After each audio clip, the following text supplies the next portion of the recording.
स्वागत है एक बार फिर से आप सभी का आर स्टडी यूट्यूब चैनल पे।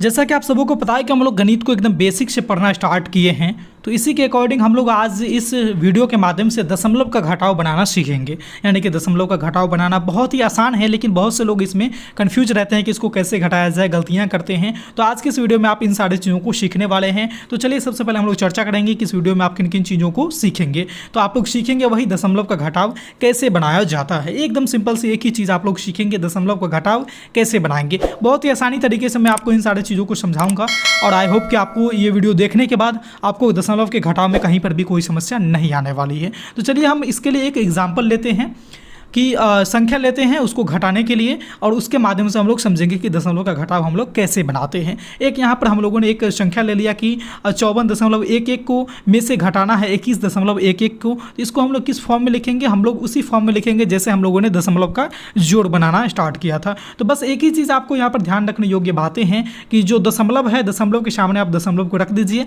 जैसे मैंने यहाँ पर दशमलव के सामने दशमलव को लिख दिया है। बस इतनी सारी बात आपको ध्यान में रखनी है। कोई संख्या कहीं जाए उससे मतलब नहीं है, बस दशमलव के सामने दशमलव होनी चाहिए और आप इसका आसानी से घटाव निकाल सकते हैं। ठीक है, चलिए अब देखिए इसको हम लोग घटाएंगे कैसे। सेम चीज़ें करनी है। घटा में इकाई वाले इकाई के स्थान में जो अंक है उसको घटा दीजिए, यानी कि 1 में से 1 को घटाइएगा तो हो जाएगा आपका 0। फिर यहाँ पर बढ़ते चलिए दाएं की तरफ, ये 1 में से 1 को घटाइएगा, फिर यहाँ पर बच जाएगा आपका 0। फिर दशमलव आ गया तो दशमलव के सामने आपको क्या लिख देना है? दशमलव लिख देना है।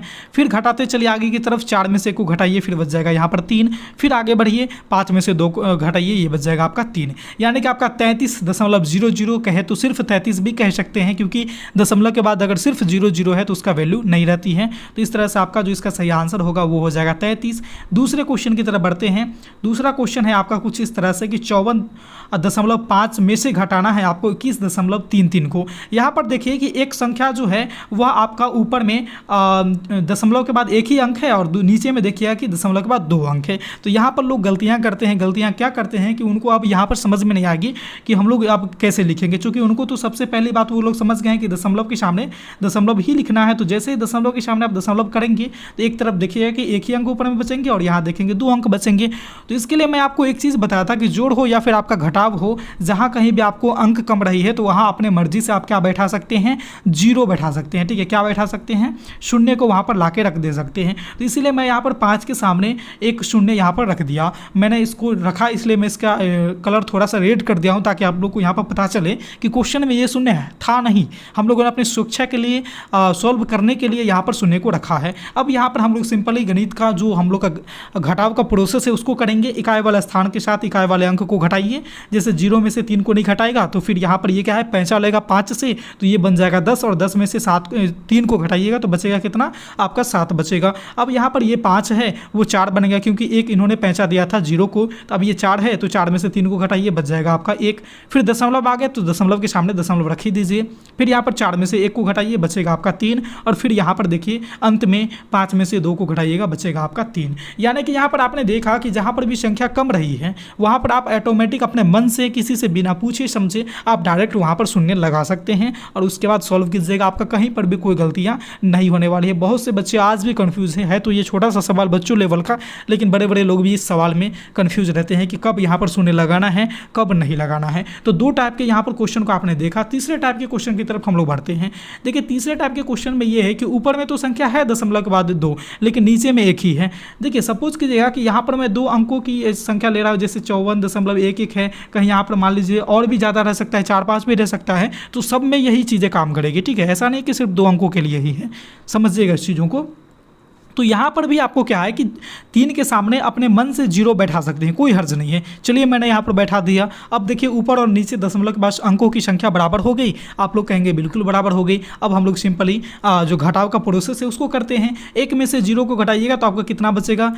1 ही बचेगा, क्योंकि 0 कोई अंक है ही नहीं, तो इसमें से घटाएंगे तो कुछ हमारा नुकसान जाएगा ही नहीं। ठीक है, अब यहाँ पर बात आ गई 1 में से 3 को नहीं घटा सकते हैं, क्यों? क्योंकि 1 छोटा है, तो 1 लेगा 5, यहाँ से किससे कर्ज लेगा? तो 4 से, ये बन जाएगा 11, और 11 में से 3 को घटाइएगा तो बचेगा कितना? हमारा 8। अब यहाँ पर दशमलव है तो दशमलव के सामने दशमलव डाल दीजिए। अब यहाँ पर ये 4 नहीं रह गया, क्योंकि इन्होंने 1 पैसा दिया था 1 को, अब ये बच गया 3, और 3 में से 1 को घटाइए, ये हो जाएगा हमारा 2, और 5 में से 2 को जैसे ही घटाइएगा आपका जो आंसर होगा वह होगा 3। ठीक है, तो इस तरह से हम लोग 3 टाइप के क्वेश्चन को हम लोगों ने यहाँ पर देख लिया।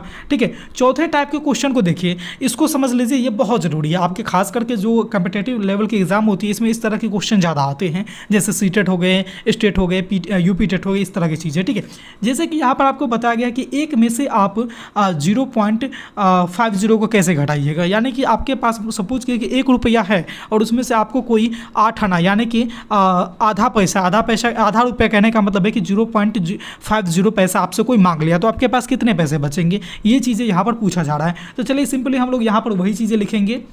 एक के सामने देखिए, एक के सामने ना दशमलव है ना जीरो है क्वेश्चन में, लेकिन इसमें से घटाने वाले अंक के सामने तो है, यहाँ पर जीरो के बाद पॉइंट में है, इसीलिए हम अपने मर्जी से एक के सामने यहाँ पर दशमलव डाल देंगे। ठीक है, और जब दशमलव डाले हैं तो इसके सामने अंक को पूरा करने के लिए वहाँ पर क्या है कि खाली स्थान ना रहे, इसलिए हम लोग वहाँ पर अपना मर्जी से शून्य डालेंगे। तो चूंकि दशमलव के बाद नीचे में देखिए कि 0.50 है, 2 अंक है, तो यहाँ पर भी हम लोग अपने मन से 2 शून्य को बैठाएंगे। ठीक है, तो चलिए यहाँ पर हम लोगों ने 2 शून्य को बैठा दिया। अब हम लोग हल कैसे करेंगे, एकदम सिंपल है, 0 में से 0 को घटाइए, क्या बचेगा आपका 0 बचेगा, कोई हर्ज नहीं है। यहाँ पर 0 में से 5 घट नहीं सकता है, क्यों, क्योंकि 0 छोटा है 5 के अपेक्षा, तो 0 है, कर्ज लेगा किससे, 1 से। देखिए 1 के पास 1 ही रुपया है, लेकिन फिर भी वो कर्ज मांग रहा है, तो चलो कहा कि चलो तुम ही ले लो, ये पूरा का पूरा अपना दे दिया इसको दान में। ठीक है, तो अब ये बन गया, कितना बन गया, ये 0 था और 1 इससे ले लिया, ये बन गया 10, और 10 में से 5 को आप घटाइएगा तो कितना बचेगा, ये घटेगा आपका 5। ठीक है, अब देखिए यहाँ पर कहानी खत्म हुई नहीं है, एक तरह से आप देखेंगे तो यहाँ पर 1 जो है वो अब 1 ना रह करके 0 बन गया, क्यों, क्योंकि यहाँ पर 1 ने अपना कर्ज दे दिया इसको, अपना जो सारा संपत्ति था वो दे दिया 0 को, तो यहाँ पर 1 अब 0 है, यानी कि 0 को 0 इसके सामने ऐसे लिखा हुआ है, लेकिन फिर भी दशमलव है, तो दशमलव को हम लोग छोड़ेंगे नहीं।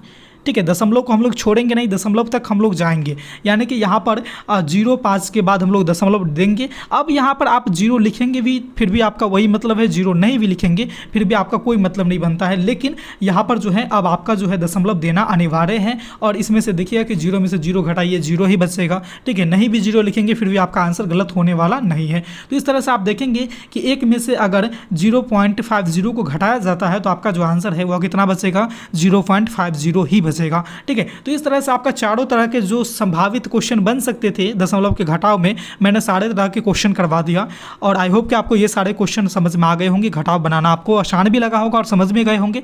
एक सवाल मैं आपके लिए रखता हूँ, अगर आपने चीज़ों को समझ गया है तो इसको आप लोग को खुद से बनाना है कि 5 में से 1.64 को घटाना है, और जो आंसर आपको आती है आप लोग हमें कमेंट बॉक्स में नीचे कमेंट करेंगे। ठीक है, आप लोग हमें कहाँ पर कमेंट करेंगे, इसका आंसर कमेंट बॉक्स में करेंगे। ठीक है, अपने जरूर ही कमेंट कीजिएगा कि आपका आंसर क्या है इस क्वेश्चन को सॉल्व करने के बाद।